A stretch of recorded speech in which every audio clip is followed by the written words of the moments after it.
Assalamualaikum warahmatullahi wabarakatuh. Saya Dian Novita Susetio dari Offering D23. Hukum sentuhan kulit pria dan wanita. Keluasan Hasanah Islam sangat diketahui oleh seluruh umat. Saking luasnya, itu membuat adanya perbedaan pendapat di antara banyak kalangan. Perbedaan yang ada seperti membaca kunut dalam salat subuh, membaca basmalah dalam setiap surat Al-Fatihah, jumlah rakaat dalam salat tarawih, juga tata cara bersuci, termasuk hukum bersentuhan kulit antara pria dan wanita, juga antara suami dan istri. Dan hal-hal tersebut pastinya ada dasarnya entah dari Al-Quran, hadis, maupun pendapat para ulama. Teman-teman sudah tahu tidak kalau kita akan membahas apa hari ini? Yap, kita akan membahas mengenai 4 mazhab yang diikuti oleh umat Islam mengenai hukum bersentuhan kulit antara pria dan wanita. Dalam kajian fikih, terdapat 4 mazhab fikih yang terkemuka.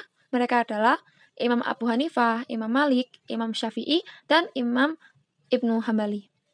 Mereka termasuk mujtahid mutlak, karena ilmu mereka yang benar-benar paripurna dan mumpuni, sehingga bisa menyimpulkan suatu permasalahan dengan mengambil dalil yang berdasarkan pada Al-Quran, hadis, maupun kias atau analogikan. Oke, kita lanjut yang pertama, mazhab Abu Hanifah. Imam Abu Hanifah termasuk imam yang tertua. Beliau merupakan perintis mazhab fikih dan lebih suka menggunakan al-rayu atau pendapat. Imam Abu Hanifah berkesempatan bertemu dengan beberapa sahabat Rasulullah SAW, sehingga beliau merupakan mujtahid yang independen, dalil-dalil dan argumen, sebagaimana imam-imam yang tidak mengikuti mazhab lain. Dalam masalah sentuhan kulit antara wanita dan pria, menurut Abu Hanifah, tidak membatalkan wudhu, kecuali menimbulkan syahwat sehingga menyebabkan seseorang keluar mazi.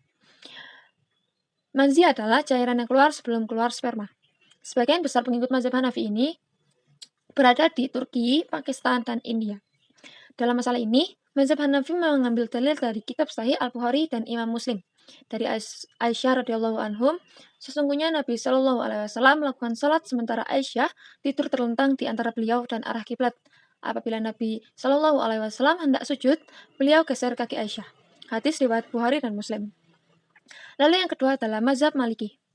Mazhab Imam Maliki merupakan mazhab yang paling banyak diikuti di Madinah Al-Munawwaroh waktu itu, karena beliau juga asli putra Madinah. Dalam mengambil dalil, Imam Malik lebih mengutamakan tradisi penduduk Madinah saat itu, karena beliau menganggap penduduk Madinah saat itu lebih mengerti sunnah Rasulullah SAW, juga karena sebagian besar penduduknya merupakan keturunan sahabat Nabi. Dalam pandangan mazhab Maliki, sentuhan kulit antara pria dan wanita tidak membatalkan wudhu, kecuali disertai dengan syahwat. Hadis yang digunakan adalah hadis sahih yang merujuk pada riwayat Imam Bukhari dan Imam Muslim. Sebagaimana dirujuk oleh Imam Hanafi, juga menggunakan dalil yang diriwayatkan oleh Al-Tirmizi, Ibnu Majah, Abu Dawud, dan Al-Baihaqi. Dari Hubaib bin Abi Sabit, dari Urwah dari Aisyah radhiyallahu anhum, sesungguhnya Nabi Shallallahu alaihi wasallam pernah mencium istrinya, kemudian keluar untuk salat dan tidak berwudu lagi. Hadis riwayat Al-Tirmizi, Ibnu Majah, Abu Dawud, dan Al-Baihaqi. Lalu yang ketiga adalah mazhab Imam Al-Syafi'i. Mazhab ini berkembang di Makkah pada abad 14 Hijriah dan sebagian besar ulama di Masjidil Haram mengikuti mazhab ini, termasuk ulama Nusantara yang mengajar di sana dan Masjid Nabawi. Tak hanya itu, kerajaan-kerajaan Islam Nusantara juga mengikuti mazhab Imam Syafi'i. Dan hingga kini sebagian besar masyarakat dan ulama Asia Tenggara seperti Indonesia, Brunei, Singapura masih mengikuti mazhab ini. Dalam masalah tersebut, mazhab Syafi'i berpendapat bahwa jika bersentuhan kulit antara wanita dan pria yang bukan mahramnya, maka membatalkan wudhu. Sedangkan sesama mahram tidak membatalkan. Di sini, mahram adalah orang yang tidak boleh dinikahi karena hubungan darah. Dalam masalah ini, mazhab Syafi'i menggunakan dalil hadis sahih yang diriwayatkan oleh Imam Malik dan Imam Al-Baihaqi dengan sanad yang sahih. Dari Ibnu Sinah, dari Salim bin Abdullah bin Ibnu Umar, dari Umar bin Khattab radhiyallahu anhum berkata, mencium istri dan menyentuhnya termasuk musalamah. Siapa yang mencium istrinya atau menyentuhnya dengan tangannya maka wajib baginya wudhu. Hadis riwayat Malik dalam Al-Muwatta dan Imam Al-Baihaqi. Sanad hadis ini paling sahih.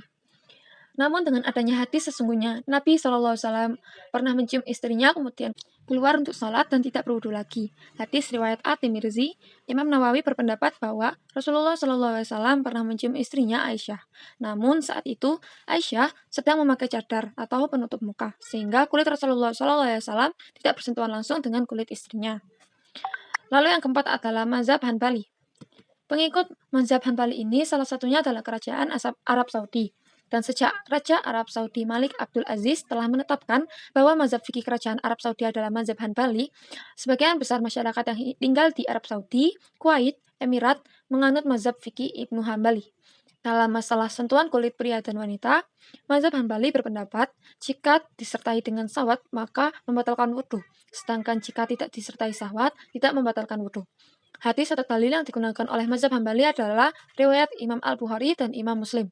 Dari Aisyah radhiyallahu anhum, sesungguhnya Nabi Shallallahu alaihi wasallam melakukan sholat, sementara Aisyah tidur di antara beliau dan arah kiblat. Apabila Nabi Shallallahu alaihi wasallam hendak bersujud, beliau geser kaki Aisyah. Hadis riwayat Bukhari dan Muslim. Itulah empat mazhab dalam Islam yang membahas mengenai hukum persentuhan kulit antara pria dan wanita.